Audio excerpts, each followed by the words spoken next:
ಶ್ರೀನಿವಾಸ. ಎಲ್ಲರಿಗೂ ನನ್ನ ನಮಸ್ಕಾರ. ನನ್ನ ಹೆಸರು ಪ್ರವತಿ.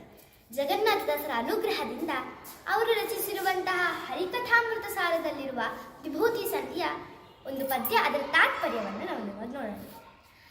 ಧಾತುಗಳೇ ಸಪ್ತಾವರಣ, ಉಪವೀಥಿಗಳೇ ನಾಡಿಗಳು, ಮದಗಳು ಯೂಥಪಗಳು, ಸುಷುಮ್ನ ನಾಡಿಯೇ ರಾಜಪಂಥಾನ, ಈತನೂರುಹಗಳೇ ವನಂಗಳು, ಮಾತರಿಶ್ವನು ಪಂಚರೂಪದಿ, ಪಾತಕಗಳೆಂಬರಿಗಳನ್ನು ಸಂಹರಿಪ ತಳವಾನ.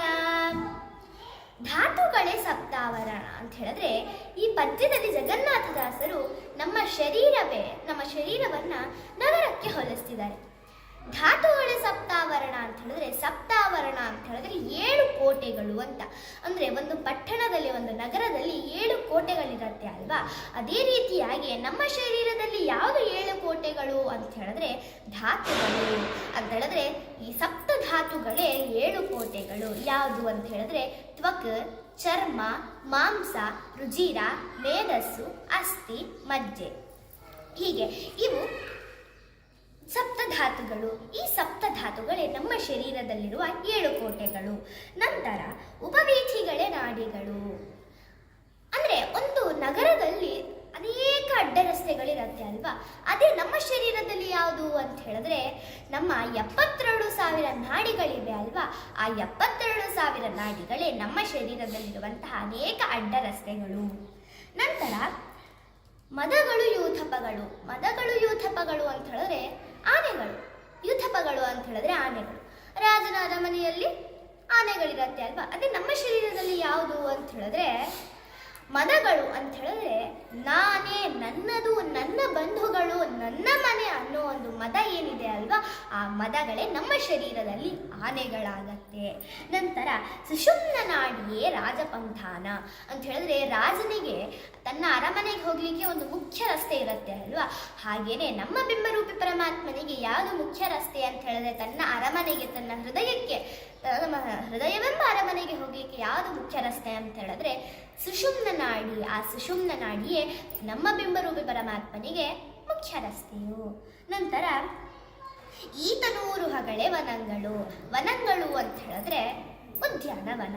ಅಂದ್ರೆ ನಮ್ಮ ಬಿಂಬರೂಪಿ ಪರಮಾತ್ಮನಿಗೆ ಯಾವುದು ಉದ್ಯಾನವನ ಅಂತ ಹೇಳಿದ್ರೆ ನಮ್ಮ ಶರೀರದಲ್ಲಿ ರೋಮಕೂಪಗಳಿವೆ ಅಲ್ವಾ?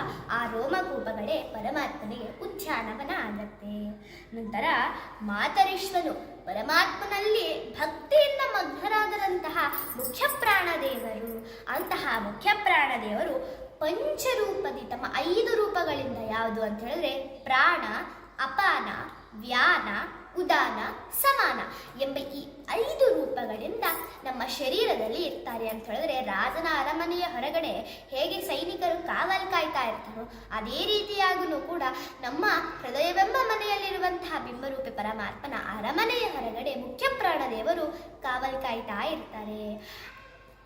ಇಲ್ಲಿ ಪಂಚರೂಪಗಳಿಂದ ಮುಖ್ಯ ಪ್ರಾಣದೇವರು ಏನೇನ್ ಮಾಡ್ತಾರೆ ಅಂತ ಹೇಳಿದ್ರೆ, ಪ್ರಾಣ, ಮುಖ್ಯ ಪ್ರಾಣದೇವರು ನಮ್ಮ ಹೃದಯದಲ್ಲಿ ಇದ್ದುಕೊಂಡು ಉಸಿರಾಟದ ಕೆಲಸವನ್ನ ಮಾಡಿಸ್ತಾರೆ. ಅಪಾನ ವಾಯುದೇವರು ಏನ್ ಮಾಡ್ತಾರೆ ಅಂತ ಹೇಳಿದ್ರೆ ಮೂಗಿನಲ್ಲಿ ಇರುವಂತಹ ಕೆಟ್ಟ ಗಾಳಿಗಳನ್ನ ಆಚೆ ಹಾಕ್ತಾರೆ. ನಂತರ ವ್ಯಾನ ದೇವರು ನಮ್ಮ ಸಂಪೂರ್ಣ ಶರೀರದಲ್ಲಿ ಇದ್ದುಕೊಂಡು ರಕ್ತ ಸಂಚಾರವನ್ನ ಮಾಡಿಸ್ತಾರೆ.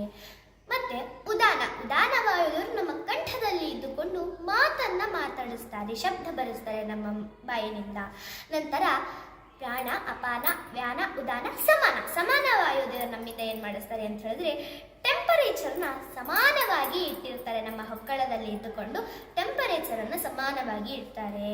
ಹೀಗೆ ಮುಖ್ಯ ಪ್ರಾಣದೇವರು ತಮ್ಮ 5 ರೂಪಗಳಿಂದ ನಮ್ಮ ಶರೀರದಲ್ಲಿ ಕಾವಲು ಕಾಯ್ತಾ ಇರ್ತಾರೆ. ಮತ್ತೆ ಮುಖ್ಯ ಪ್ರಾಣದೇವರು ತಮ್ಮ ಕೈಯಲ್ಲಿ ತಳವಾರ ಅಂತ ಹೇಳಿದ್ರೆ ಖಡ್ಗವನ್ನ ಇಟ್ಕೊಂಡು ಪಾತಕಗಳೆಂಬ ಅಂತ ಹೇಳಿದ್ರೆ ಪಾಪಗಳೆಂಬ ಪಾತಕಗಳೆಂಬ ಅರಿಗಳನ್ನು ಅಂತ ಹೇಳಿದ್ರೆ ಶತ್ರುಗಳನ್ನು ಸಂಹರಿಪ ತಳವಾರ. ತಮ್ಮ ಖಡ್ಗದಿಂದ ಆ ಪಾಪಗಳೆಂಬ ಶತ್ರುಗಳನ್ನ ಸಂಹಾರ ಮಾಡ್ತಾರೆ ಅನ್ನೋದನ್ನ ಜಗನ್ನಾಥದಾಸರು ಈ ಪದ್ಯದಿಂದ ನಮಗೆ ತಿಳಿಸಿದ್ದಾರೆ.